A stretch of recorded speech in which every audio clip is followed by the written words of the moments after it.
mais que a sombra, Ele é a substância.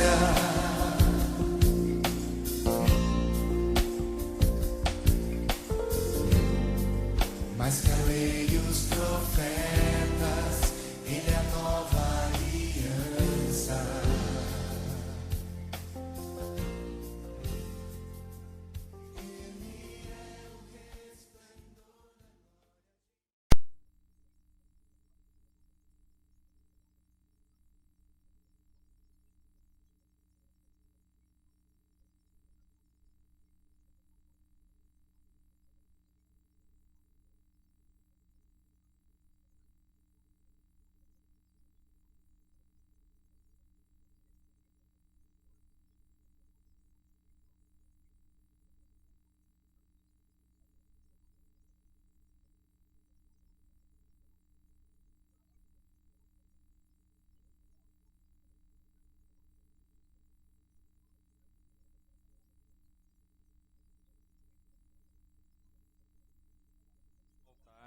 De 3 côvados à altura. Dos 4 cantos farás levantar-se 4 chifres, os quais formarão uma só peça com o altar, e o cobrirás de bronze. Far-lhe-ás também recipientes para recolher a sua cinza, e pás, e bacias, e garfos, e braseiros. Todos esses utensílios farás de bronze. Far-lhe-ás também uma grelha de bronze em forma de rede, a qual farás 4 argolas de metal nos seus 4 cantos, e as porás dentro do rebordo do altar para baixo, de maneira que a rede chegue até o meio do altar. Farás também varais para o altar, varais de madeira de acácia, e os cobrirás de bronze. Os varais se meterão nas argolas, de um e de outro lado do altar, quando for levado. Oco e de tábuas o farás, como se te mostrou no monte, assim o farás.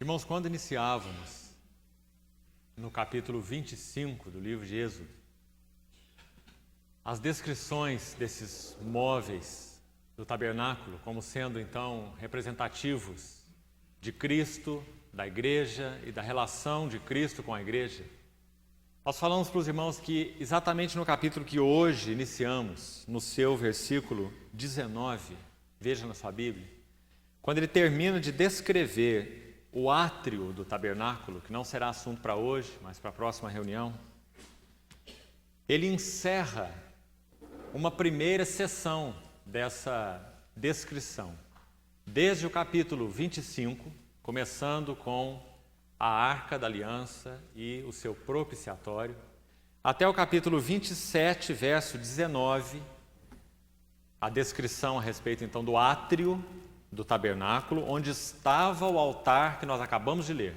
o altar de bronze. Então, capítulo 27, verso 19, nós podemos dizer que encerra uma primeira sessão, cuja ênfase é mostrar qual é a maneira de Deus de se aproximar do homem. Então, como já falei e repeti algumas vezes, por isso Deus começa pelo altar, porque essa é a maneira de Deus. Deus sempre começa por si mesmo. Ele não começa por nada além de si, ele não começa nem mesmo pela expiação, né? Como seria o caso se considerarmos que sobre aquele propiciatório era derramado sangue, que fala da expiação, mas não foi por aí que ele começou pela arca. Porque Deus sempre começa por Ele mesmo, descrevendo-se a si mesmo, revelando-se a si mesmo, mostrando então o que seria necessário a partir daí para que o homem pudesse se aproximar dele, mas nunca o contrário.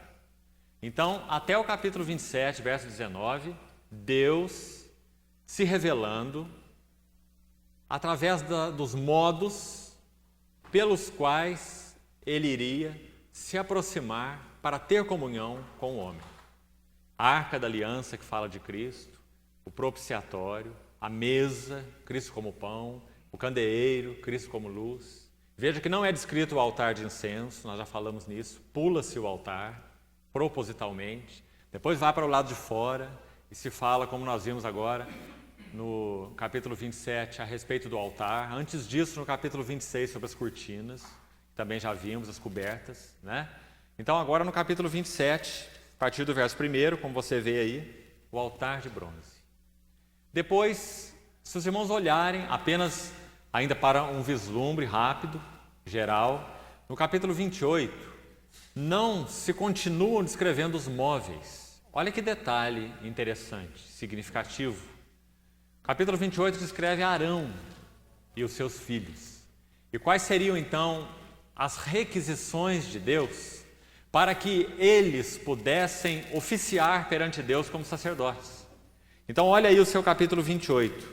Você vai ver que são descritas as vestes sacerdotais. Agora, faltam-se móveis para ser descritos. Por que será que o Espírito Santo fez assim? Por que será que ele pulou o altar de incenso? Por que será que ele pulou a pia de bronze?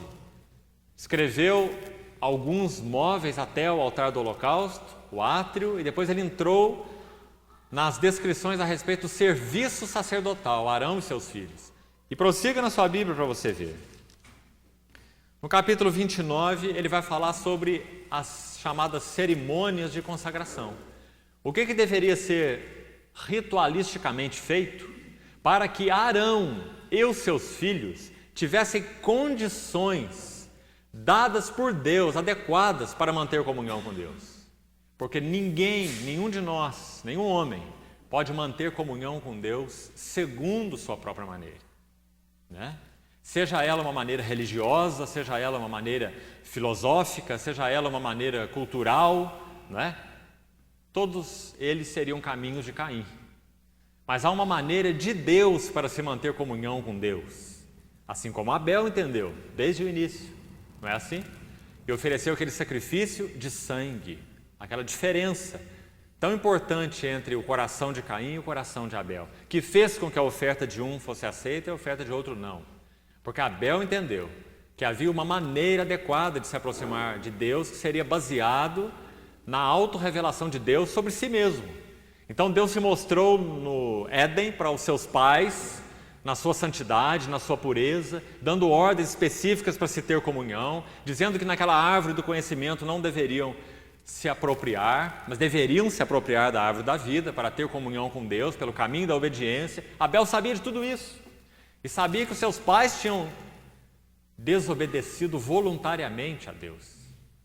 Então, depois que eles foram expulsos do jardim, Abel entendeu que não havia uma maneira humana, autoproduzida, para que essa comunhão retornasse ao que era, digamos, no Éden, ao que era originalmente.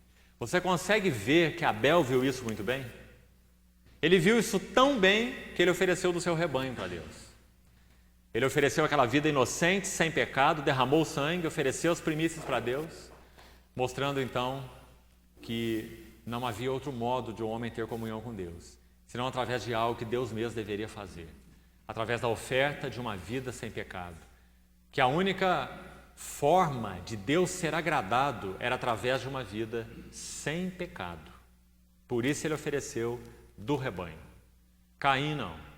Caim de alguma maneira entendeu que Deus poderia ser agradado através de obras, o melhor, não qualquer obra, mas o melhor das obras. Então Caim se empenhou para fazer o melhor das obras e ofereceu o melhor do seu campo para Deus. E a palavra diz que o Senhor se desagradou de Caim e da sua oferta. Não propriamente da sua oferta, mas de Caim e da sua oferta. Porque o que estava errado não era propriamente a sua oferta. Era a oferta sim, mas por consequência. Porque o que estava errado era o seu coração, né? Então ele trabalhou, baseado no seu suor, o melhor daquela terra e ofereceu para Deus.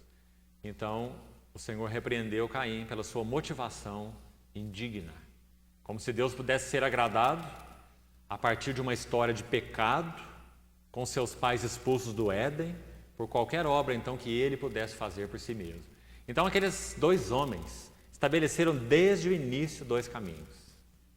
Quando nós olhamos para frente de Gênesis, capítulo 11, por exemplo, a Torre de Babel, não é um caminho diferente, é o próprio caminho de Caim, levado agora a avanço, levado a progresso.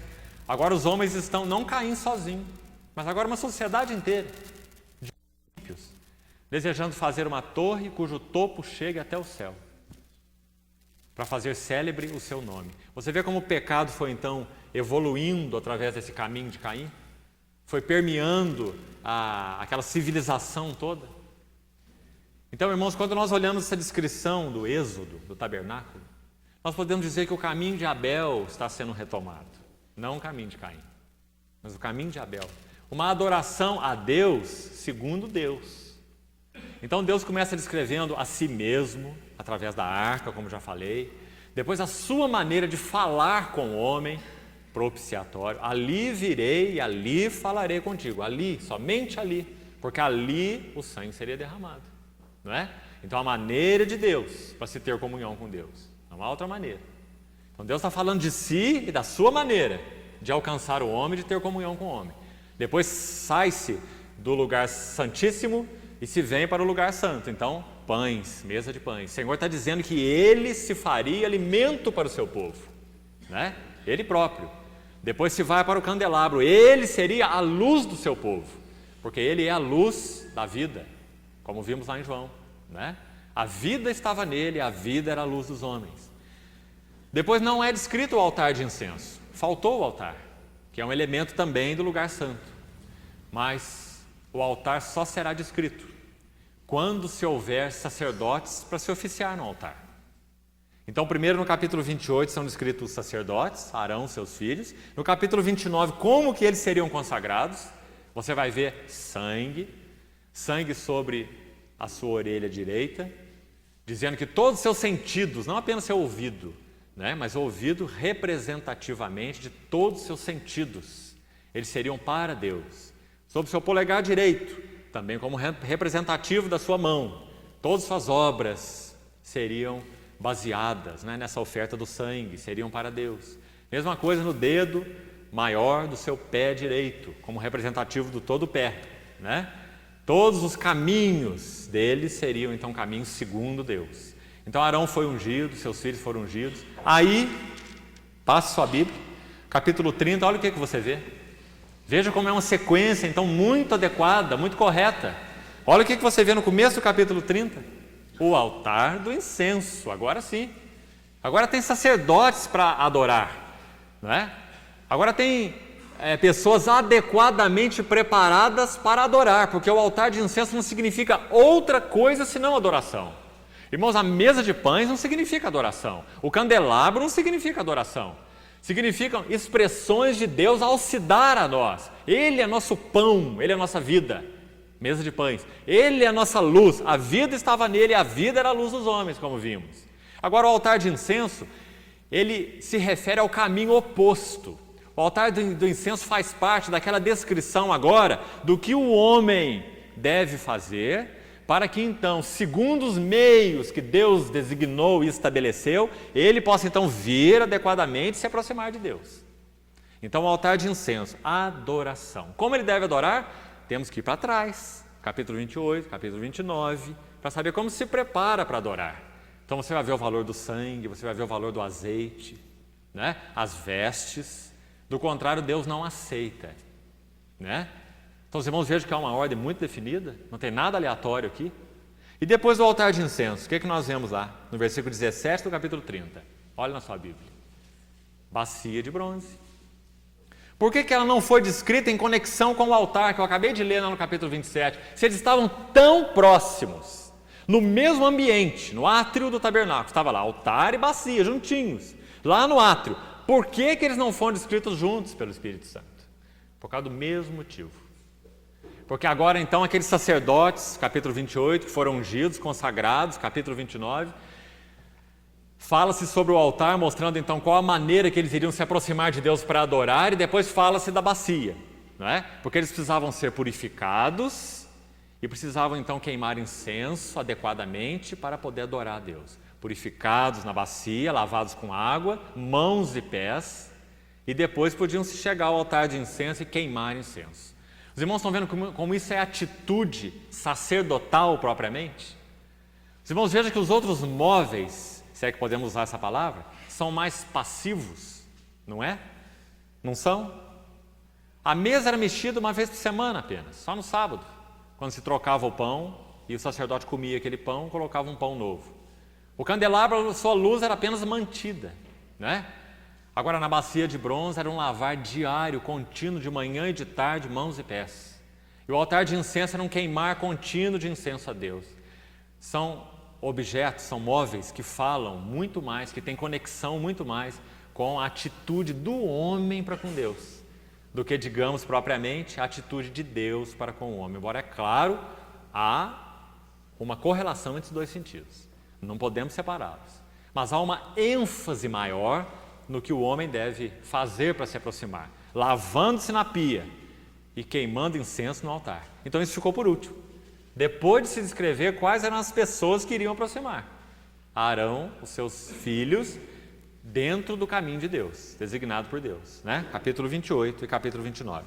Então os irmãos estão vendo que há uma ordem proposital, definida, dada pelo Espírito Santo, né? Nada aleatório. Então o que nós estamos fazendo hoje, voltando ao capítulo 27? Nós estamos vendo o último móvel dessa primeira sessão. Qual que seria então a ênfase da primeira sessão?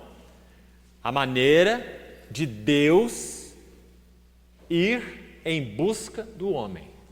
Altar, propiciatório, mesa de pães, candeeiro, cortinas e altar de bronze, pela ordem, né? A maneira de Deus se revelar ao homem em tudo que ele é, de dentro para fora, sempre, né? Lá do Santo dos Santos até aqui no átrio onde nós já estamos, no capítulo 27, né?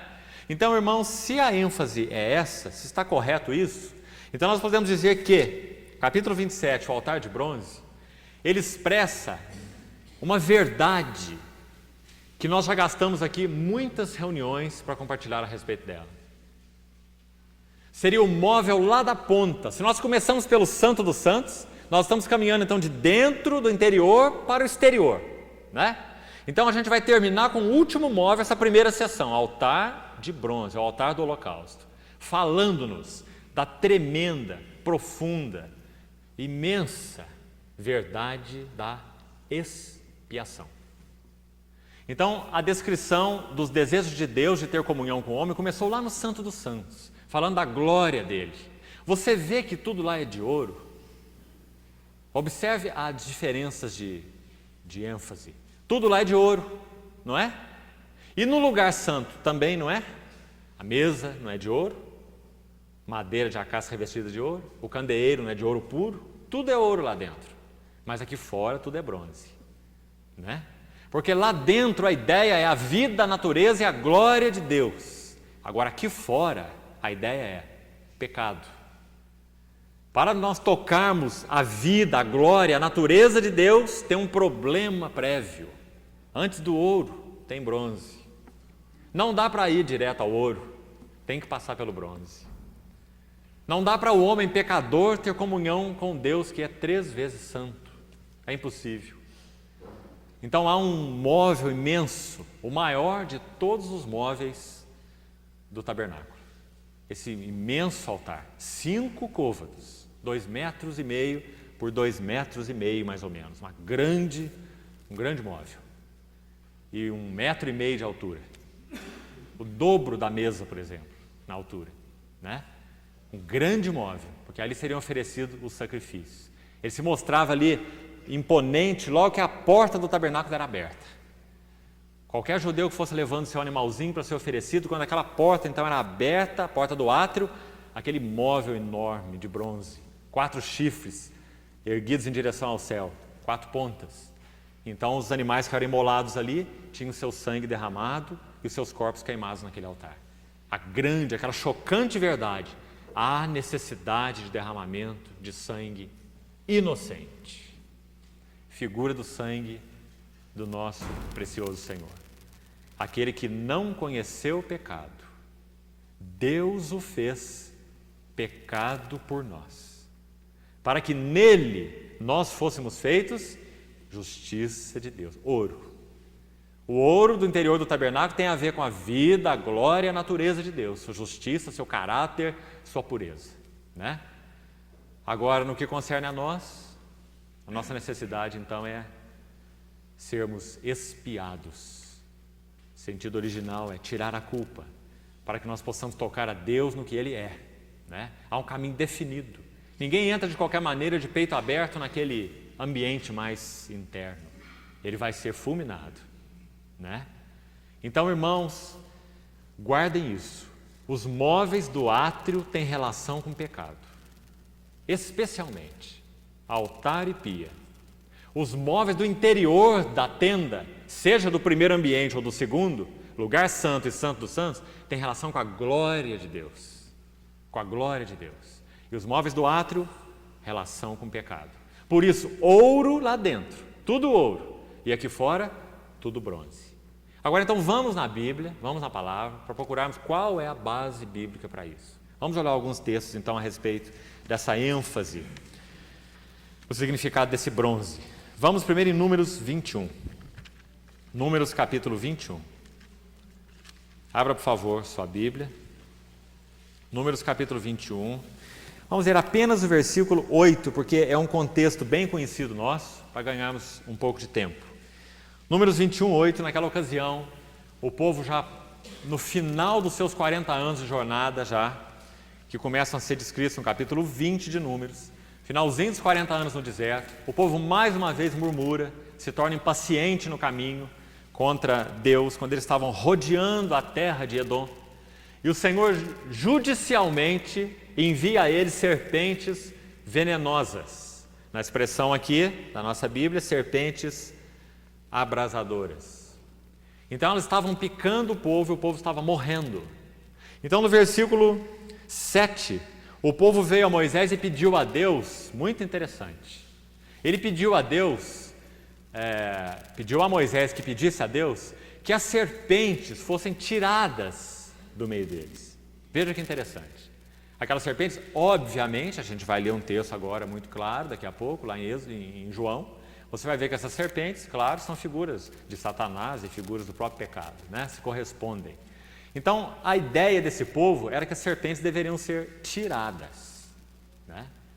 Mas a maneira de Deus não é essa. Ele nem nos eximiu através da obra da cruz, ele não nos eximiu dos ataques de Satanás, muito pelo contrário. Pedro diz que o diabo, vosso adversário, anda em derredor. Ele não tirou o diabo da nossa história, da nossa luta. Ele anda em derredor, rugindo, procurando alguém para devorar, né? Mas ele é um leão sem dentes. Um leão sem dentes, destronado, despojado de todo o seu poder, né? Toda a sua ferocidade. Nas palavras de Hebreus, destruído. Hebreus 2 diz assim que o Senhor destruiu aquele que tem o poder da morte, a saber, o diabo. Hebreus capítulo 2. Não é? Então esse leão ele faz um barulho imenso, mas nada mais do que barulho. Um leão desdentado, né? Mas ele ruge, tentando amedrontar aqueles que de alguma maneira olham para ele, ao invés de olhar para o verdadeiro leão de Judá.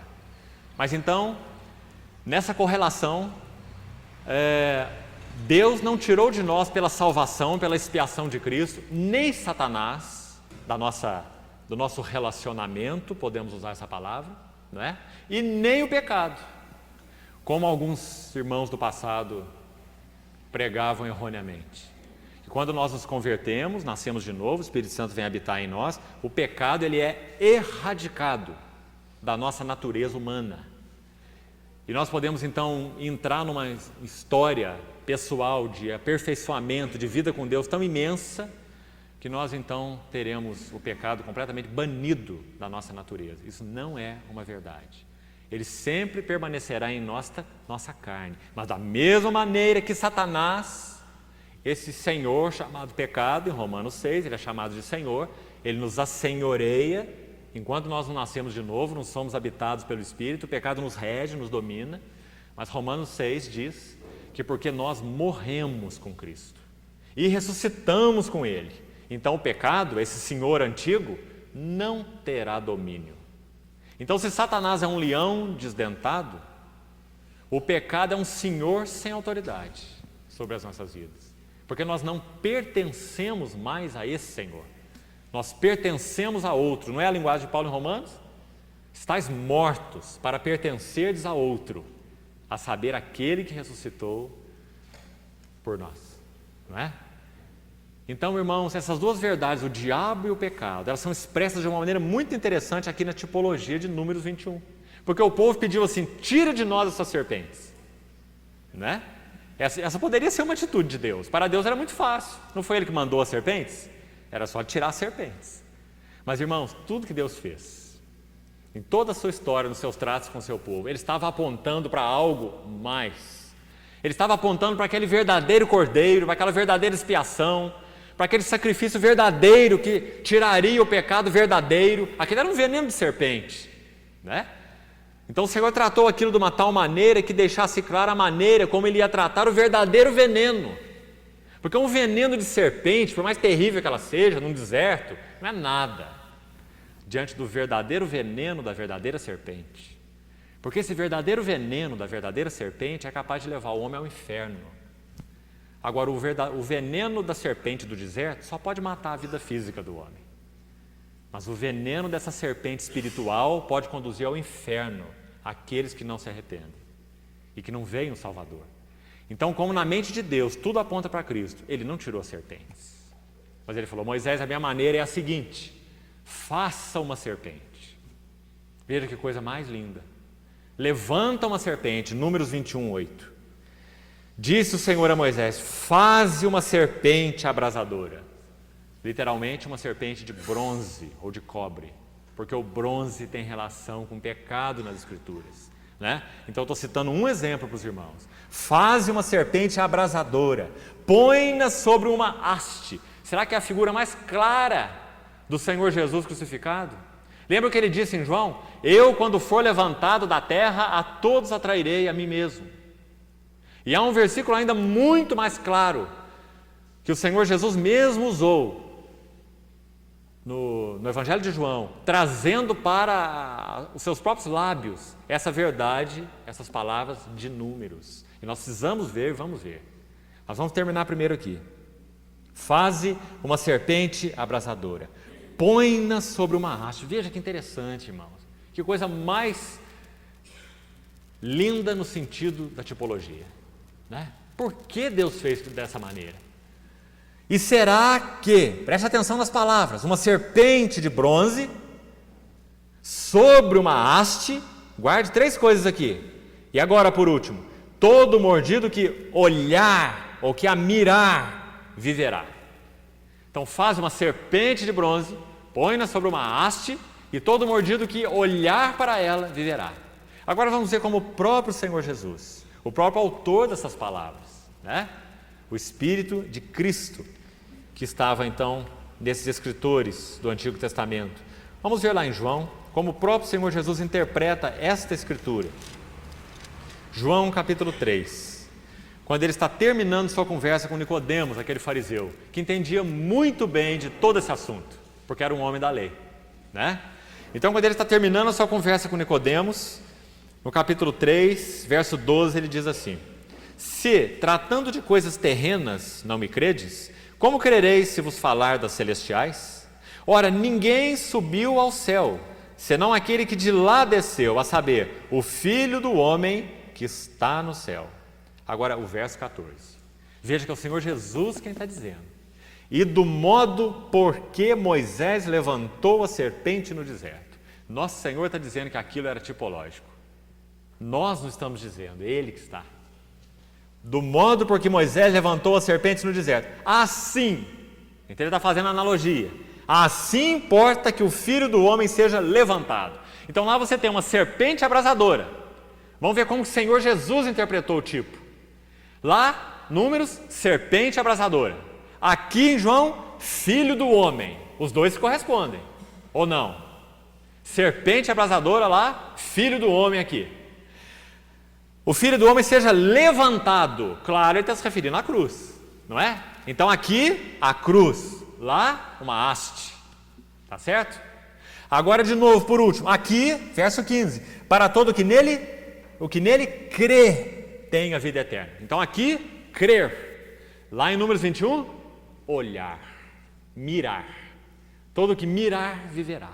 Você consegue ver qual é o sentido mais básico da fé? A fé não olha para dentro. A fé não olha para os seus méritos. A fé não tem justiça própria, do contrário, não há necessidade nenhuma de fé. A fé olha para fora. A fé olha para um Salvador fora dela. A fé olha para uma obra consumada em uma cruz pelo Filho do Homem. Por isso ela descansa. Irmão, que significado importante. Nós precisamos extrair então desse altar de bronze esse significado primário, usando esses textos. Por que era aquele móvel imenso logo na porta do tabernáculo? Porque Deus está estabelecendo que Ele, veja que nós estamos na primeira sessão ainda, como eu já falei, Ele proviu uma maneira adequada para o homem ter comunhão com Ele. Ele fez uma provisão absoluta. O homem tem pecado, por isso o altar é de bronze. O Filho do Homem vai ser suspenso numa haste, figura da cruz, né? Ou numa cruz, figura da haste. Todo aquele que olhar para ela viverá. Versículo 15 diz, todo que nele crer viverá. Não é interessante? Todo que crer viverá, todo que olhar viverá. Porque a natureza da fé é olhar para fora. É olhar para um Salvador fora de si. Para aquele que consumou uma obra perfeita na cruz do Calvário. Irmão, essa é uma verdade essencial. Nós não podemos ter descanso, alegria, segurança, certeza da salvação por nenhuma outra maneira.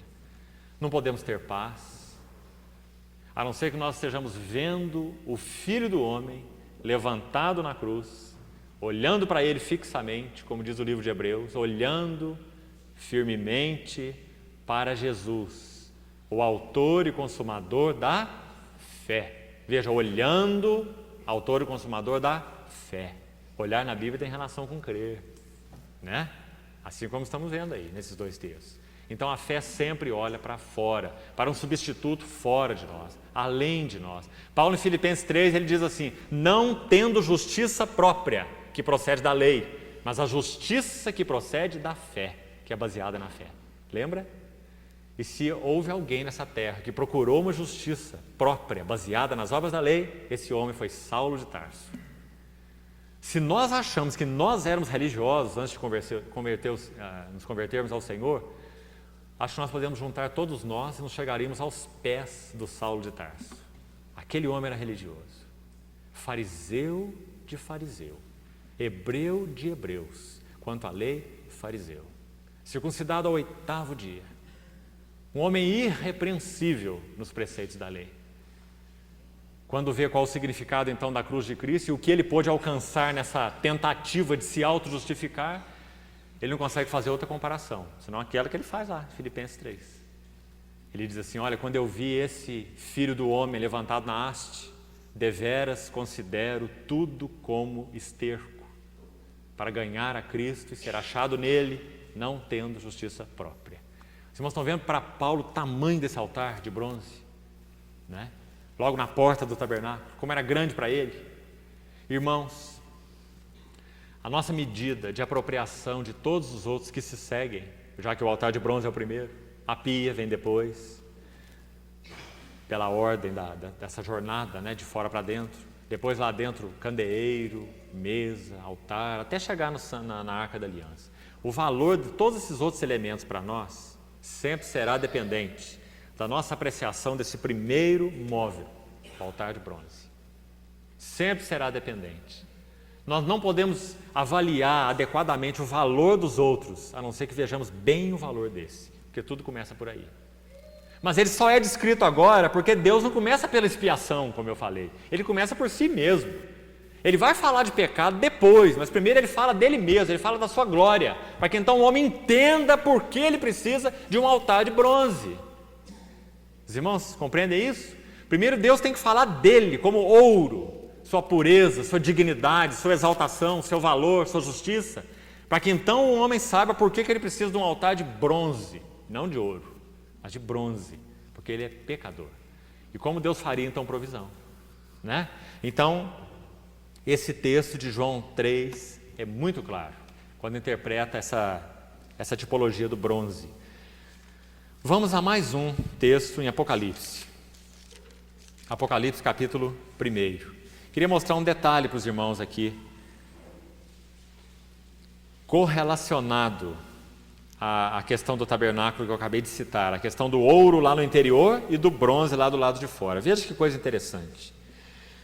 Apocalipse capítulo 1, verso 12, quando João se volta para ver quem falava com ele, versículo 12, ele diz: eu vi 7 candeeiros de ouro, e no meio dos candeeiros, um semelhante a filho de homem. De novo, vai ser descrito esse filho do homem. Esse que o Senhor falou que seria levantado da terra, né? O mesmo, filho do homem. Mas agora, não levantado da terra. Mas agora João está vendo esse mesmo filho do homem que foi levantado da terra e depois foi sepultado na terra e depois ressurgiu da terra. Agora João o vê exaltado, glorificado. Mas é o mesmo filho do homem. Então ele diz: eu vi o filho do homem com vestes talares. Presta atenção agora, esse verso 13 de Apocalipse 1. Cingido à altura do peito com uma cinta de ouro. Está vendo? É assim que começa a descrição lá do tabernáculo. Altar de ouro, propiciatório de ouro, mesa de ouro, candeeiro de ouro, tudo de ouro. Depois, quando se sai para o átrio, bronze. Quando João vê esse filho do homem, ele começa a descrever de cima para baixo. Não é isso? Então ele fala que ele está cingido na altura do peito com uma cinta de ouro. Isso fala da sua majestade pessoal, dignidade, ouro, glória, vida, natureza, como já falei, não é? Mas olha que depois do ouro, ele prossegue a descrição: cabeça, cabelos, olhos. Olha lá no verso 15 agora os pés. Os pés semelhante a quê? Bronze polido. Muito interessante, né? Você está vendo no mesmo filho do homem os dois metais. Essa cinta de ouro no peito fala da sua glória, do que ele é, sua dignidade, como aqueles móveis de ouro lá no interior da tenda.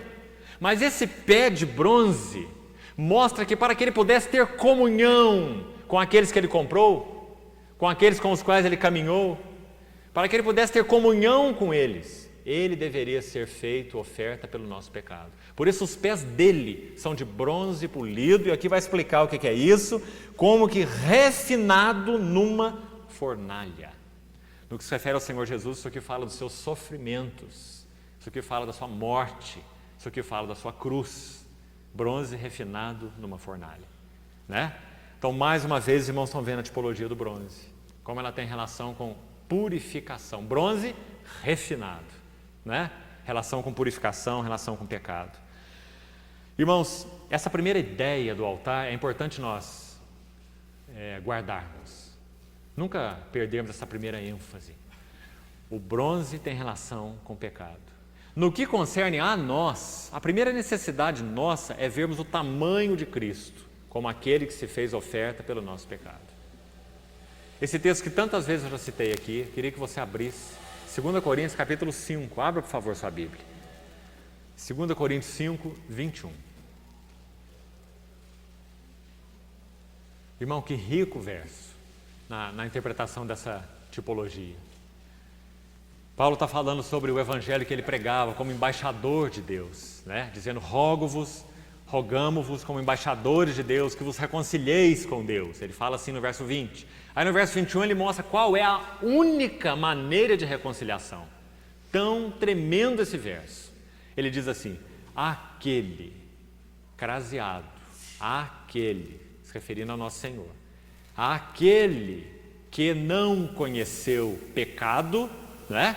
Seu peito cingido com uma cinta de ouro, ele descrito lá no Santo dos Santos como aquela arca, aquele propiciatório, aqueles querubins, aquela glória toda, nada de pecado, né? No que concerne a ele, mas seus pés como bronze polido. Que coisa mais maravilhosa, graça, né? Então esse versículo diz assim: aquele que não conheceu pecado, ouro, Deus o fez pecado por nós, bronze, para que nele, somente nele, não há outro caminho, não há outra maneira, não há nenhuma obra, não há nada, para que nele fôssemos feitos justiça de Deus. Ouro de novo. O versículo começa com ouro, termina com ouro, né? Mas pelo meio você tem bronze. Então, irmãos, essa é a lição chave do altar de bronze. Se nós perdermos isso, nós perdemos tudo. Mais um texto que eu queria ler com os irmãos. Hebreus capítulo 10. Nós já lemos esse texto, se não me engano, na reunião anterior, aplicando em um outro contexto. Agora eu quero reler Hebreus 10:2 e aplicar neste contexto. Dos seus pés como bronze polido. No que concerne ao Senhor Jesus, aquele bronze do altar, vamos colocar a ideia assim para ficar claro. O bronze daquele altar de bronze, no que concerne a pessoa do Senhor Jesus, significa aquele que não conheceu o pecado, Deus o fez pecado por nós, né? Agora, no que concerne a igreja, aquele bronze também tem muito a nos falar, aquele altar de bronze. O que ele significa para nós? Significa que Cristo se entregou como nossa expiação, né? Agora, de forma aplicada, o que isso significa para nós? Ele se ofereceu naquela cruz. Ele é o primeiro antítipo desse altar de bronze, né? Agora, para nós, os seus redimidos, o que significa o altar de bronze? Hebreus 10:2 e outros textos, é claro, né? Mas esse é um dos textos que vai interpretar muito bem o significado. Hebreus 10:2 diz assim, vamos ler o verso 1 também. Visto que a lei, o que nós estamos vendo lá, a lei, aquele cerimonialismo todos que nós estamos estudando, né? Tem sombra dos bens vindouros. Já expliquei para os irmãos que essa expressão bens vindouros significa coisas que têm realidade ou que têm conteúdo, né? Então diz, tem sombra das coisas que têm realidade, mas não tem a imagem real das coisas, porque é sombra, né? Claro. Nunca pode tornar perfeitos os ofertantes. Depois a gente vai ver perfeito em que sentido? Será que perfeito é sem pecado? Como eu disse no início, será que perfeito é arrancar o pecado de nós e agora nós não temos mais pecado na nossa carne, na nossa natureza, nunca mais podemos pecar, né? Não, significa que não somos escravos, podemos andar em liberdade desse senhor chamado pecado, se andarmos no Espírito, né? Agora, o verso 2 vai nos ajudar a entender em que sentido perfeitos, como é usado aqui. Então diz que essa lei, esse cerimonialismo, jamais, nunca, jamais pode tornar perfeitos os ofertantes, com os mesmos sacrifícios que ano após ano, perpetuamente, eles oferecem. Irmãos, o argumento é lógico, não é? É uma lógica irrefutável.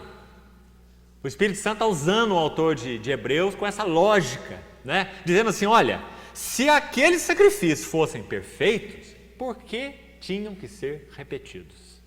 É uma lógica, não é? É inegável. Então ele diz assim, ele vai fazer a pergunta no verso 2, é uma pergunta, ele diz assim, de outra sorte, não teriam cessado de ser oferecidos? Não teria então que parar com aquilo? Porque se era perfeito, então o assunto encerrado, né? Então ele diz, de outra sorte, não teriam que ter cessado de ser oferecidos, porque os que prestam culto, tendo sido purificados uma vez por todas, não mais teriam consciência de pecados? Por que ele coloca numa pergunta? Porque ele está dizendo, de outra sorte não teriam que cessar, você podia pôr uma interrogação aí, né? Trazer lá do fim aqui para o começo, para entender melhor. Ele está dizendo, olha, se aquilo fosse perfeito, não teria que cessar?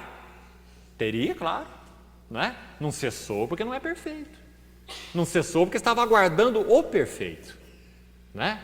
Então aqui ele diz assim, teriam que cessar, porque aqueles lá da lei que prestavam culto, eles teriam suas consciências purificadas de pecados. Olha a expressão que ele usa aí, purificados uma vez por todas, e não mais teriam consciência de pecados. Que coisa maravilhosa. Esse é o significado subjetivo do altar de bronze. Esse é o significado para a igreja. Irmão, não significa que nós não estamos sujeitos ao pecado. Não significa que o pecado deixou de estar na nossa carne. Ele continua aqui na nossa carne, vivo e ativo. Basta que nós o sigamos e nós vamos ver o seu poder feroz, não é? Mas nós temos que segui-lo. Se nós não quisermos segui-lo, nós podemos não segui-lo. Claro que podemos. Andai no Espírito e jamais satisfareis a concupiscência da carne. Senão a nossa libertação seria uma fantasia e não uma realidade, não é? Então esse texto está dizendo, nós não teríamos mais consciência de pecado. Aqueles da lei não teriam se o sacrifício fosse definitivo. E nós agora na graça temos a realidade dessa história. Por quê? Esse é o capítulo 10. Volta no capítulo 9. Volta no capítulo 9, verso 11. Você vai ver por quê. 9 e 11.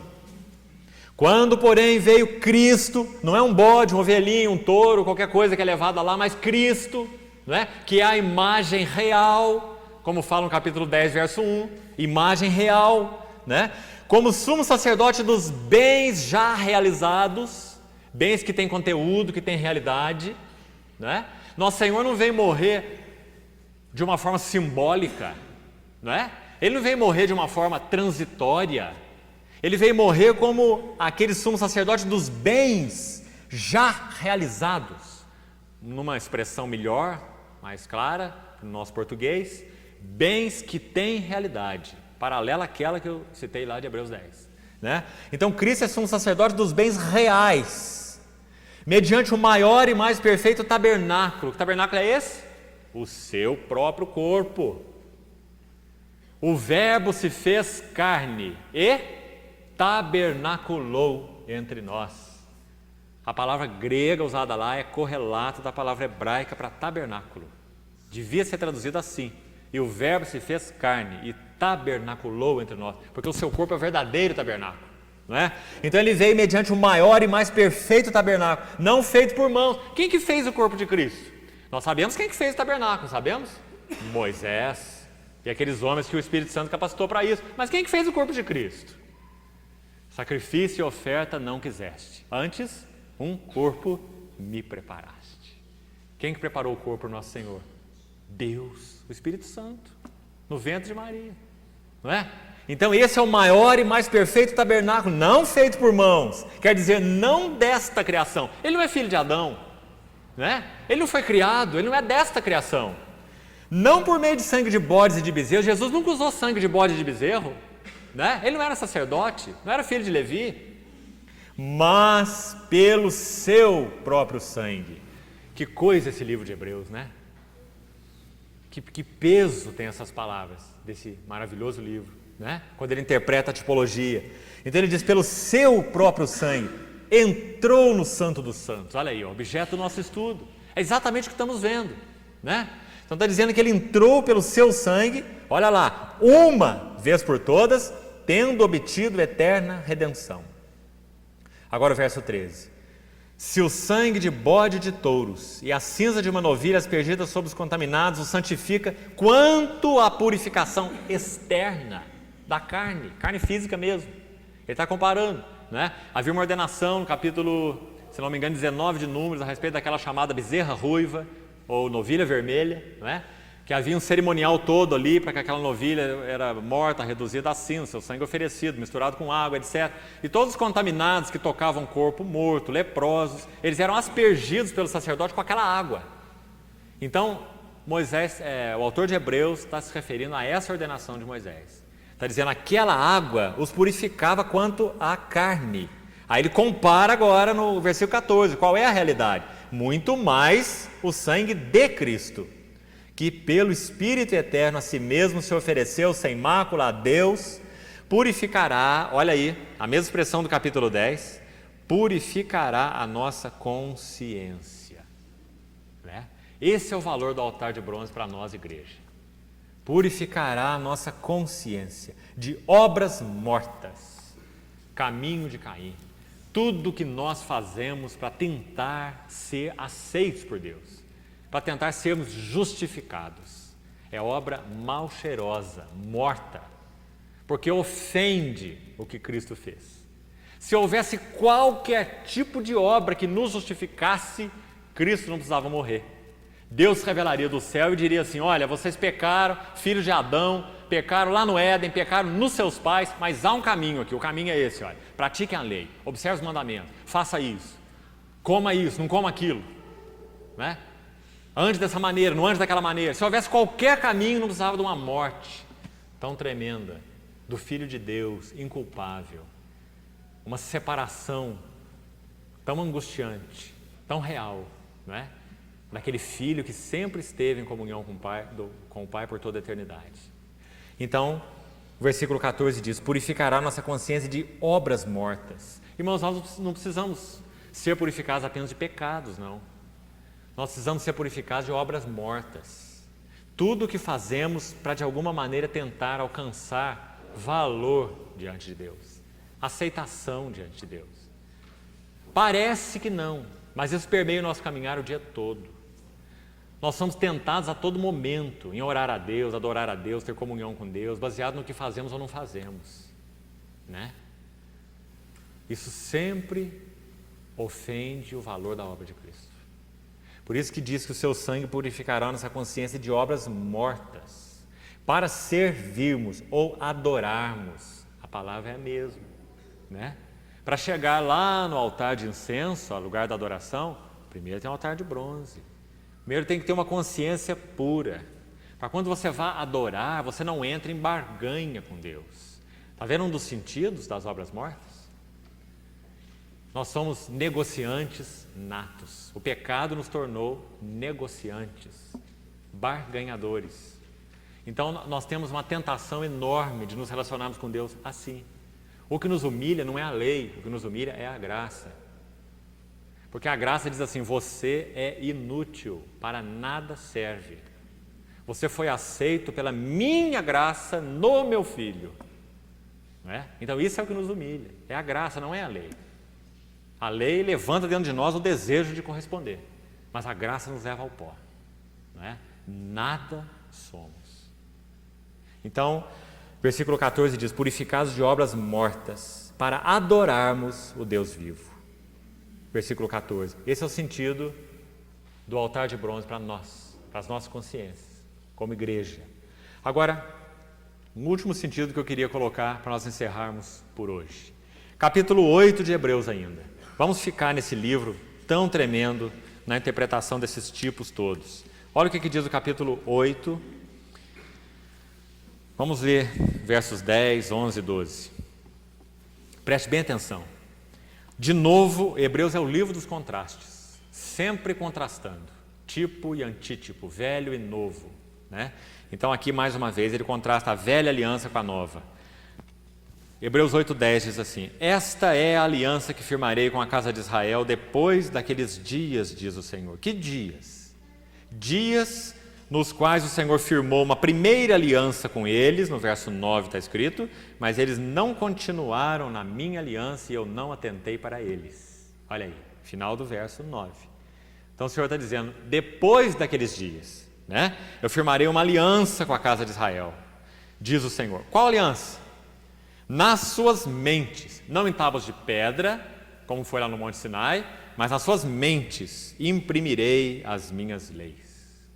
Que coisa! Nos seus corações as inscreverei, e eu serei o seu Deus, e eles serão o meu povo. Aquilo que a lei nunca conseguiu, a graça iria conseguir. O Senhor imprimiria as suas leis na nossa mente. Irmão, sabe quem é o cristão? O cristão é alguém marcado por Cristo. Não é alguém que se converteu a uma ideologia de jeito nenhum, porque as ideologias não têm poder de fogo. Elas vão e vêm como se troca de roupa, não é? Nós tivemos tanta ideologia nesse mundo que ninguém está aguentando mais. O mundo já passou por todas, não é? Todas. Por isso nós não temos mais nenhuma ideologia hoje marcante. E nem teremos até que o Senhor Jesus venha. Nós teremos um sincretismo religioso. Nós não teremos mais uma linha específica de filosofia. Nós não teremos mais um homem que se projete em área ideológica e nem filosófica. Pode esquecer isso. Não vamos ter mais um Karl Marx. Nunca mais, não é?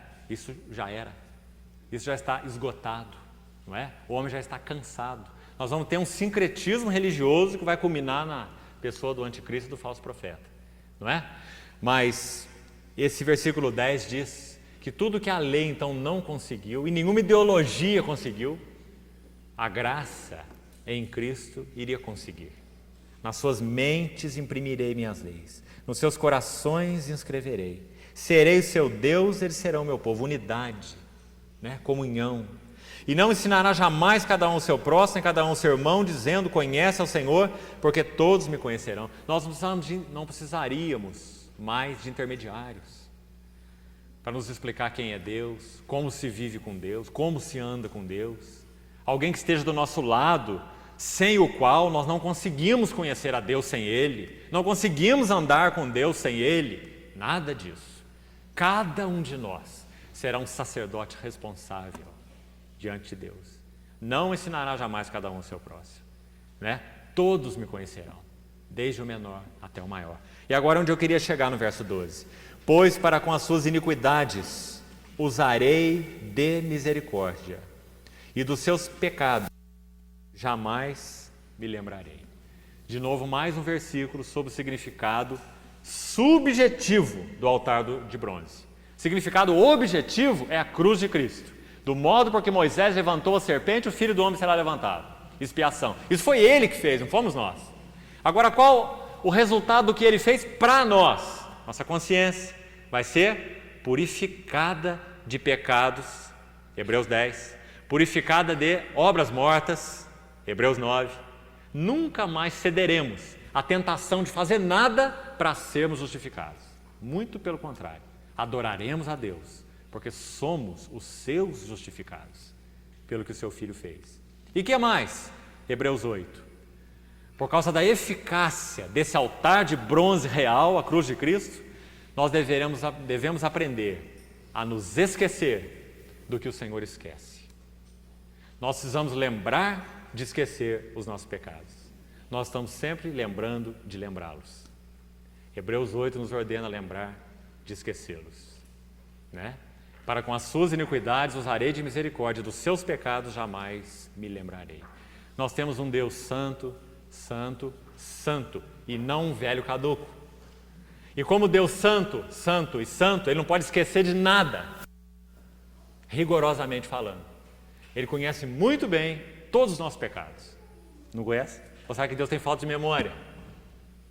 O que significa o livro de Hebreus dizer que nunca mais me lembrarei? Significa que agora entrou um elemento aqui entre Ele e nós com os nossos pecados. O sangue de Cristo. Então, dos seus pecados, jamais me lembrarei. Irmãos, cada vez que nós partimos o pão no domingo, essa verdade devia estar queimando, né? Forte no nosso coração, altar de bronze. Dos seus pecados de outrora, jamais me lembrarei. Isso é um convite para andarmos com Deus baseado no hoje. Muitas vezes somos retidos no nosso caminhar com Deus por causa do ontem, não é? Outras vezes por causa do amanhã. Essa palavra de Hebreus 8 é um chamamento para andarmos com Deus hoje.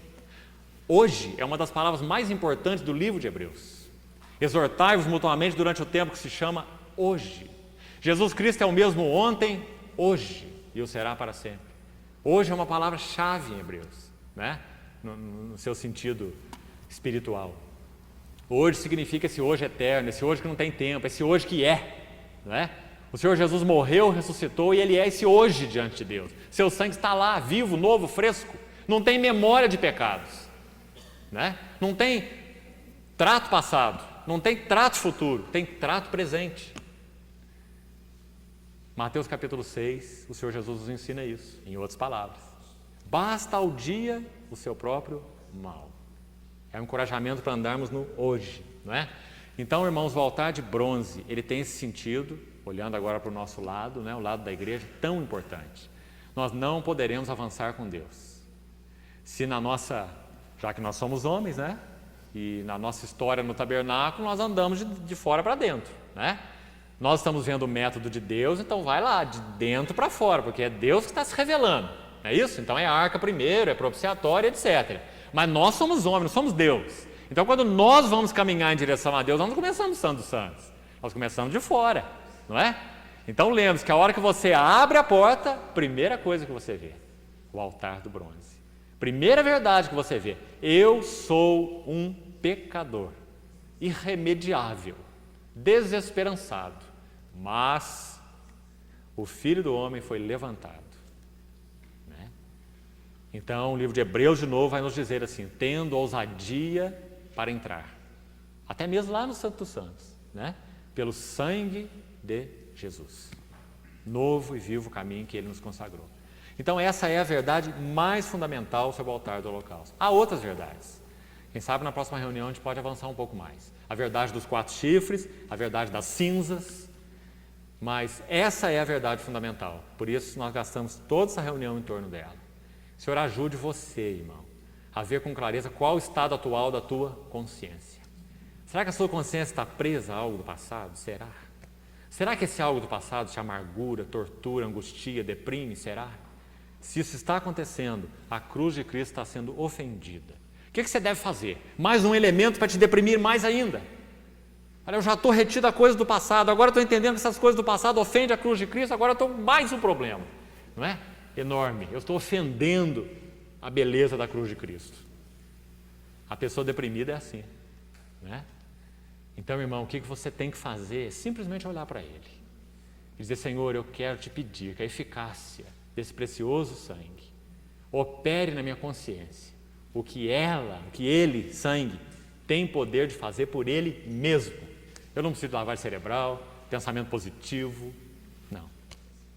Preciso apenas de rasgar o véu, de ter o véu do meu entendimento rasgado pelo Espírito, para eu ver o que já foi feito, né?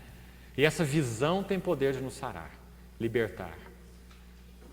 Irmão, não permita que nada com relação ao passado te retenha. Tem pessoas que são retidas a se batizarem e confessarem o nome do Senhor, porque elas acham que tem que reformular a vida primeiro. Elas não veem o valor do cordeiro que foi levantado na haste. Elas veem que tem coisas que tem que ser feitas, e coisinha, e vai ter coisinha a vida toda. Nós não vamos nos batizar a hora que as coisinhas estiverem resolvidas, porque nunca estarão. Nós iremos ter ousadia de passarmos pelas águas e confessar o nome de Cristo, quando virmos o que Ele, somente Ele fez naquela haste, a sua cruz. Quando eu for levantado da terra, todos atrairei a mim mesmo, né? Então essa é a assombrosa verdade do altar do holocausto. Irmãos, nós temos muitos anos de vida cristã, alguns aqui, talvez metade dos que estão aqui. Bons anos de vida cristã. Mas todos nós precisamos estar revendo essa verdade nos nossos corações, porque ela tem implicações muito grandes. Muito grandes. A falta dessa revisão nos leva à paralisia espiritual. Verdadeira paralisia. Então que o Senhor nos ajude a ver melhor com os olhos de Deus a eficácia desse sangue. Isso nos dará um espírito de verdadeira adoração, alegria. Isso nos tornará outras pessoas em nosso convívio. Isso tornará o nosso culto outro culto. Isso tornará a mesa do Senhor outra mesa. Porque nós estamos vendo o tamanho desse altar e o tamanho da pessoa que foi ali oferecida. O Senhor nos ajude. Amém. Pai, nosso pedido, nossa oração comum é que o Senhor, pela sua infinita bondade, abra a nós, povo que o Senhor já comprou, pelo precioso sangue do teu querido Filho, abra o nosso entendimento para vermos melhor a imensidão desse sangue, o valor eterno desse sangue, que esse sangue é de eternidade a eternidade. É o sangue do Cordeiro que foi conhecido antes da fundação do mundo e manifestado agora por amor de nós. Ajuda-nos a ver, Senhor, de forma realmente assombrada, a imensidão da Tua obra naquela cruz. Obrigado porque o Senhor foi realmente levantado da terra e porque nós podemos olhar para Ti com olhos de fé. Porque o Senhor nos deu capacidade de crermos em Ti, de nos entregarmos a Ti, de confiarmos em Ti. Muito obrigado, Senhor. Muito obrigado porque temos a vida eterna, vida que está no Teu Filho. Desejamos que o Senhor possa verdadeiramente abrir, rasgar o véu do nosso entendimento, para mantermos diante dos nossos olhos da fé a pessoa gloriosa do nosso Senhor crucificado. E que isso nos mantenha, Senhor, em alegria, em ousadia, em segurança, em gratidão, em paz, em descanso. Muito obrigado por tão grande salvação. Não nos deixe, Senhor, de forma alguma que seja, sutilmente ou frontalmente, estarmos maculando ou ofendendo obra tão perfeita, consumada naquela cruz. Nos ajude a vivermos vidas realmente livres, seja do passado, seja de um futuro. Nos ajude a viver na Tua presença, na contemplação do Cordeiro que foi morto. Nós Te pedimos, Pai, o Senhor conhece a necessidade do nosso coração, de Te ver com mais clareza.